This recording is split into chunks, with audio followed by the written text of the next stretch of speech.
le communisme, eh bien, il pâtit de cette caricature qu'en a faite le stalinisme. Il pâtit du fait que la révolution russe, elle a dégénéré et qu'une bureaucratie a confisqué le pouvoir à la classe ouvrière et a mené une politique où en fait cette bureaucratie s'est intégrée à l'ordre bourgeois mondial.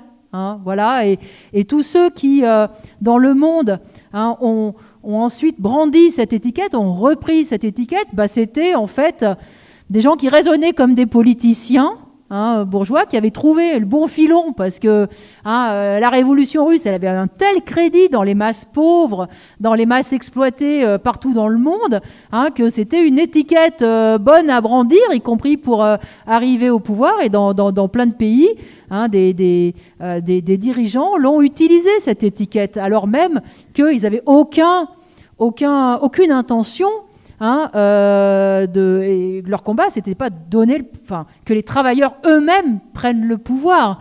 Donc ça a débouché effectivement sur des caricatures, sur des impasses nationalistes à Cuba, Venezuela, enfin bon, un certain nombre de choses.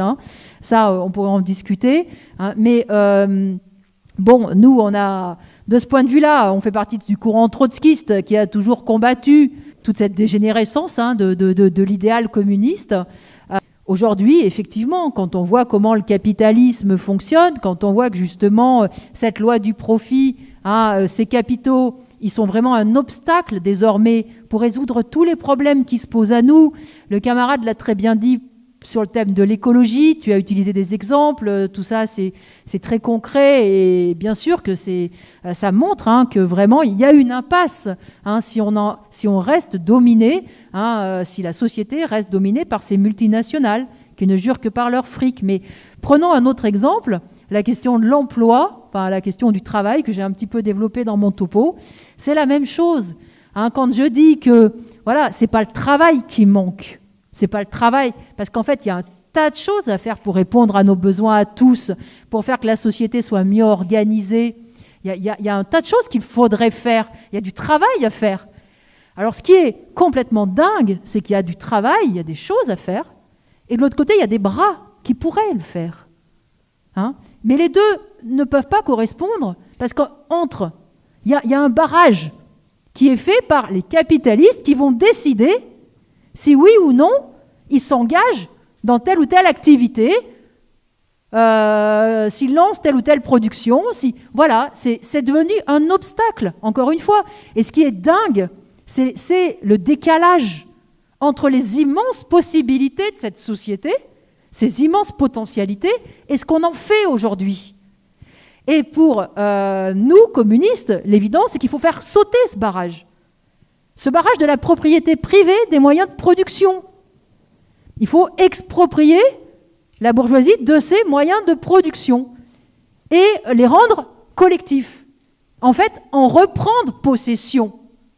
Parce que cette propriété capitaliste, il faut bien réaliser quel est le fruit du vol, des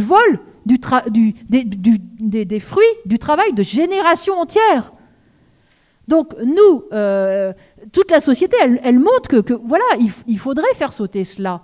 Et là, on ferait sauter un verrou. Et en organisant collectivement, en devenant collectivement propriétaire et maître de ces moyens de production, une deuxième chose qu'on pourrait faire, qu'on ne peut pas faire avec le capitalisme, c'est qu'on pourrait planifier.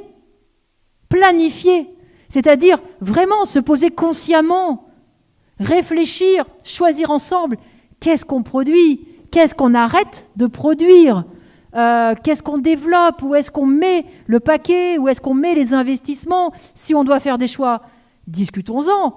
Mais on sait que si c'était nous qui en discutions et qui choisissons, si on était, nous, maîtres de ces décisions-là, bien sûr qu'on mettrait en avant ces préoccupations-là, d'abord de la répartition du travail, de l'écologie, enfin voilà, de tout ce qui est l'avenir de la société, l'avenir de l'humanité en réalité. Donc, pour nous, le communisme, c'est une évidence. Et ce qui est dingue, je vais essayer de faire court, c'est que On travaille de plus en plus de façon collective. On est tellement tous reliés les uns aux autres, même pas à l'échelle d'un pays, mais à l'échelle de la planète. On est tous interdépendants. Et les problèmes qui se posent à nous, ils se posent à l'échelle de la planète. Donc en fait, on travaille collectivement.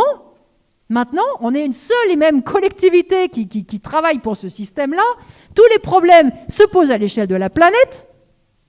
Mais au lieu qu'on l'organise collectivement, il faut en passer par l'arbitraire, les décisions, les choix individuels de quelques milliers de grands actionnaires.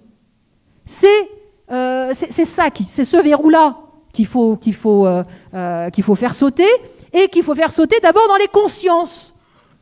Parce que je passe peut-être sur ta réponse, pour te répondre plus précisément, parce que tu dis, mais il n'y a pas de plan d'action, c'est des grands principes, mais c'est fondamental. Parce qu'en réalité, cette société, on l'a fait déjà tourner. On l'a fait déjà tourner collectivement. On l'a fait déjà tourner à l'échelle internationale. En fait, les solutions, on les a entre les mains. On les a entre les mains, y compris la planification, vous savez, elle est très développée au sein d'un seul et même groupe, au sein d'une multinationale. Tout est très, très planifié. Il faudrait qu'on interconnecte ces différentes planifications pour décider de vraiment organiser les ressources pour qu'elles répondent aux besoins, et aux besoins de l'humanité tout entière. J'insiste là-dessus. Parce que être communiste, c'est être internationaliste. Voilà. Alors bon, nous, on pense que c'est un problème d'abord de conscience, et que, en effet, on n'écrira pas un bouquin, La Révolution pour les nuls, non. Voilà. Maintenant, il y a tout pour les nuls. Je ne sais pas si vous avez vu. Donc, non, c'est pas comme ça que ça va marcher.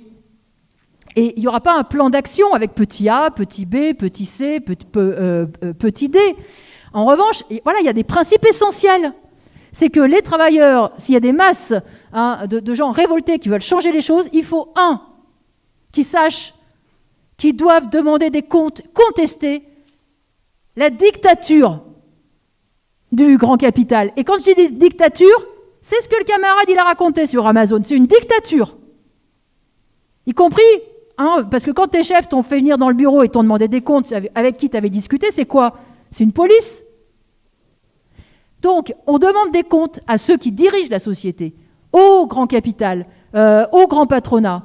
On conteste la dictature. Il faut aller dans cette direction-là. Sans quoi, si on tape sur Macron, si on dit il faut remplacer Macron par un autre, ça sera un coup d'épée dans l'eau. Ça, c'est une première chose qu'on veut faire passer, sur laquelle on veut faire réfléchir. Il faut réfléchir à cela. C'est cette gestion capitaliste qu'il faut contester et qu'il faut renverser. Et deuxième point, là, un principe, c'est que nous, on pense que ce sont les travailleurs qui peuvent faire tourner la société. Et ben, quand ils se battront, c'est à eux d'organiser leur lutte. D'organiser leur lutte, oui, comité de grève. Nous, on est contre toute cette société pyramidale, qui font que c'est ceux qui sont en haut, qui font rien de leurs 10 doigts, qui mettent jamais les mains dans le cambouis, qui décident de tout pour nous, qui faisons le boulot. Et nous, on fait le boulot, on sait comment il faudrait le faire, on sait comment il faudrait l'organiser pour qu'il soit bien fait et qu'on réponde. Mais non, on a juste le droit de nous taire. Bon, nous, on veut faire sauter ça, mais on pense que dans les luttes, c'est pareil. Les luttes, elles doivent être dirigées par les travailleurs en lutte. En lutte. Donc, ils doivent effectivement s'organiser par en bas, au travers de leur lutte.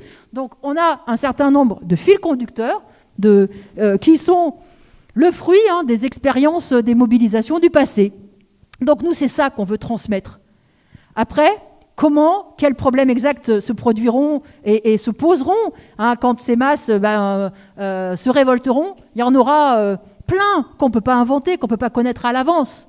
Mais nous, ce qu'on sait, c'est que voilà, quand on se place du point de vue des travailleurs, quand on se place du point de vue des plus pauvres, des exploités, on fait toujours avancer la société. Donc voilà, c'est notre fil conducteur, c'est notre conscience, et pour nous, et c'est cette conscience-là qu'on veut faire partager. Voilà.